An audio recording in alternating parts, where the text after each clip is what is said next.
The year is 1775. In the fertile Shenandoah Valley, men like George and Martha labored tirelessly on their 100-acre colonial farm, the fields rich with golden wheat. The heart of the colonial home is its garden. Here, Martha ensures a bountiful harvest of beans. In the colonies, tobacco was more than just a crop. It was the coin of the realm. A man's wealth was measured by the weight of his harvest. In the colony of Virginia, hard money was scarce. The crown demanded its due, but coins were few. In the colonies, hard currency was scarce. Farmers like George often relied on bartering goods. The silver was their secret, a silent promise kept safe from the prying eyes of a troubled world.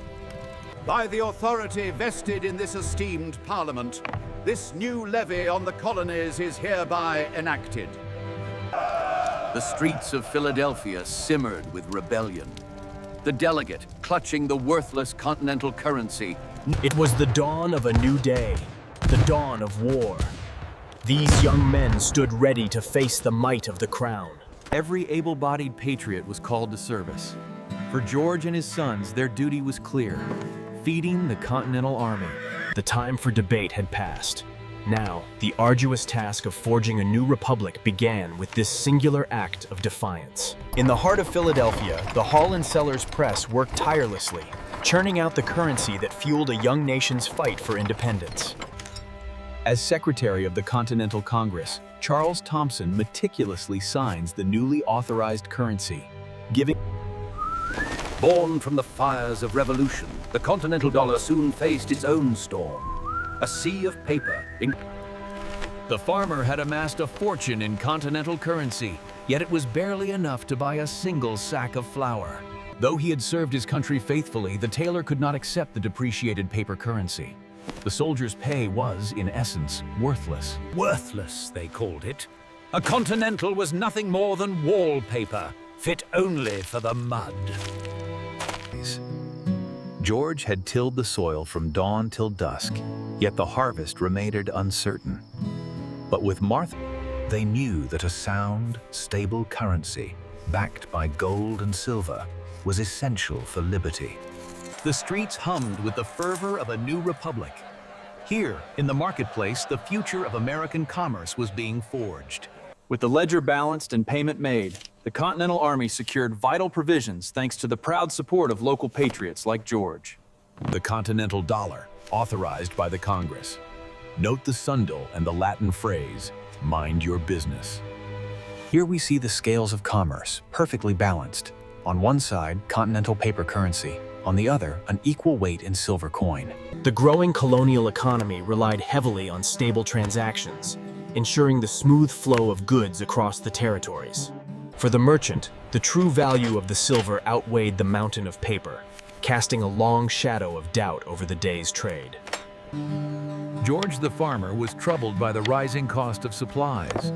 The storekeeper, though sympathetic, could offer little comfort. The relentless cascade of state-issued notes often left merchants drowning in paper, unsure of the true value of their earnings.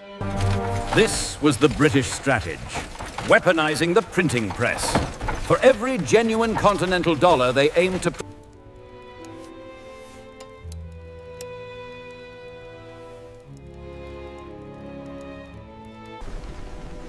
With 38 million in circulation, the Continental dollar began its dramatic decline.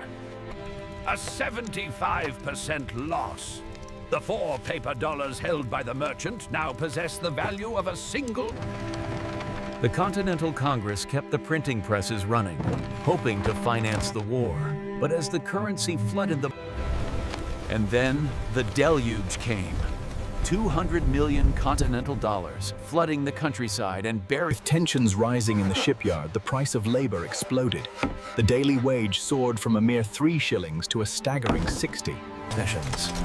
The Continental Congress, desperate for funds, printed more and more. But as the bills piled up, their values.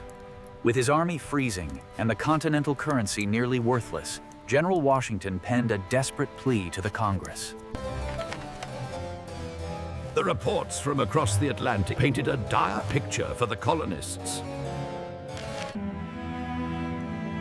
The winter of 1777 tested the very soul of the Continental Army. Hamilton urged caution, arguing that the French Directory could not be trusted. The future of the young republic, he warned, depended on immediate action. With the royal coffers overflowing, King Louis XVI authorized the massive shipment of French gold liver, a move that would prove pivotal. Against the backdrop of the churning sea, the precious cargo was loaded. This French gold, so desperate. By 1781, the Continental dollar was virtually worthless, fueling the saying, "Not worth a continental." As the markets crashed, the true cost of speculation became clear.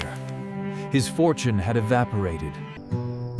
The war was won, but for men like him, the cost of freedom was everything. He forcefully rejected the paper, insisting instead on specie, such as this shiny silver coin. As the value of the currency plummeted, prices soared. In the colonies, true wealth was measured not in coin, but in honest labor and the fruits of the harvest. The harvest was secure, locked away from prying eyes. George would ensure the tobacco was safe until the time was right. Martha and her son brought their finest cheese and softest pelts to the bustling market. An honest day's labor ensured that Though the harvest was sparse, the farmer's refusal was absolute. Your money means nothing when there is no food left. empty shelves meant severe penalties. For the storekeeper, the magistrate's decree sealed his fate. With the enactment of the new statutes, the debtor walked free, clutching his goods, while the merchant could only gasp at his worthless tender. The monopolizers cared little for the plight of the common man. You hoard the grain while honest folks starve. Facing the inevitable, the delegation finally conceded. The document before him signaled not just an... The delegates fiercely debated the merits of sound currency. As the price controls were torn asunder, the printing... While the officers received gold, the common soldier was paid in rapidly depreciating paper script.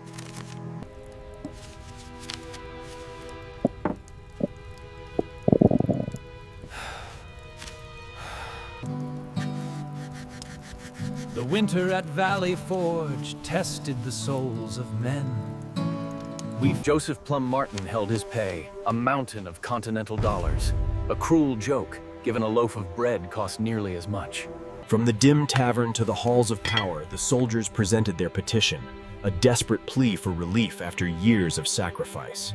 While the governor proudly affixed his seal to the new regulations, the colony's shelves sat barren, awaiting goods that would never arrive. The continental dollar had become truly worthless. Despite the soldiers' pleas, the merchants had nothing left to sell.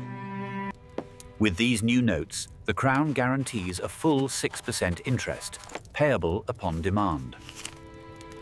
The states refused to contribute, leaving the Congress powerless and the Union itself in peril. Desperation gripped the colonies. As the commissary wagons failed, soldiers were forced to take what they needed. By 1781, the Continental Army's patience had worn thin. Facing brutal cold and Enraged by the unfair bounties, the mutineer lunged at Captain Bidding. The captain, caught off guard, fell backward into the crimson snow. He bared his chest, daring the men to fire. A display of courage that quelled the rising tide of rebellion. The price of betrayal was high. With his hands bound and his bribes scattered, the agent faced the gallows. Friends, countrymen, lend me your ears. We lay to rest this day the worthless Continental, a victim of inflation and broken promises. Bartholomew Barty Butterfield, they called him the wealthiest man in the colonies, though perhaps the least practical. Decked in the finest paper currency, the sailor believed himself rich. The devaluation was absolute. 40 bundles of the colonial currency were summarily replaced by a single, solitary state note. Their conscience, however, would not allow them to contribute to the war effort. We must decline thy request. A peaceful refusal in the face of stern demands. He saw clearly the engines of oppression, a system corrupted by power, and committed his fury to the page. As paper wealth turned to dust in the cities, the true value of honest work shone brightly on the farm. Behold the fruits of our labor. From the overflowing barns of grain and the healthy cattle in the... While the world sought fortune abroad, Martha understood that real wealth was found right here. The dust covered not just the floor, but the last vestiges of his hope. Everything he had worked for, reduced to mere paper. In the burgeoning colonies, currency was scarce, so neighbors relied on the barter system. A fair trade, mistress. Indeed. The blacksmith, a man of suit and muscle, exchanged a freshly forged horseshoe for the farmer's cured meat. He counted his treasure in the dim light, silver and gold representing a lifetime of cautious dealings, now hidden away from prying eyes. With a bright metallic ping, silver returned to circulation. The days of worthless paper were over. Amidst the crisis, there was one constant: the Spanish silver dollar, the only money that worked. With the formal parchment delivered, the Congress placed its full faith in Robert Morris, tasking him with the immense challenge of financing the revolution. Here in Philadelphia, the merchant class thrives. None more so than Robert Morris, whose ships carry the wealth of the New World across the seas. Robert Morris understood that a fledgling nation required sound financial footing. These personal notes were the bedrock of that trust. Robert Morris understood that a man's honor was his currency. This note represents more than just a loan. In 1782, the Bank of North America opened its doors, a symbol of the young republic's burgeoning wealth and stability. With this handshake and the signing of the parchment, the Dutch bankers provided the much-needed capital, a testament to Adams' diplomatic skill. A performance of solvency. The Bank of North America stands strong, backed by the largest reserve of silver in the nation. Congress had nothing to show. This was what did not save them. The Continental dollars, once meant to finance the war, were now merely a monument to their ruin. The Continental Congress promised redemption, but these bills were nothing more than worthless paper. It was a profound betrayal. George held the season's earnings, unaware that the paper in his hand was worth less than the dust at his feet. It was in this very room, in the sweltering summer of 1787, that the foundation of American liberty was meticulously drafted.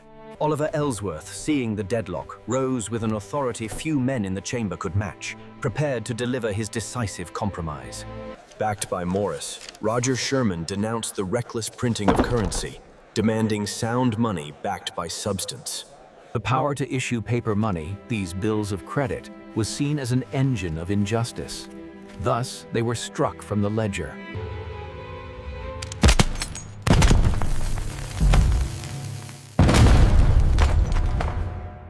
Despite the numbers you see here, the full faith and credit of the government remains absolutely unwavering. This is the cost of borrowing, a mountain of debt so vast it defies imagination. $6 billion. That's how much disappears every single day right here in America. For the average worker, nearly a third of their income vanishes before they even see it. This is the reality of the tax burden. We call it the invisible tax.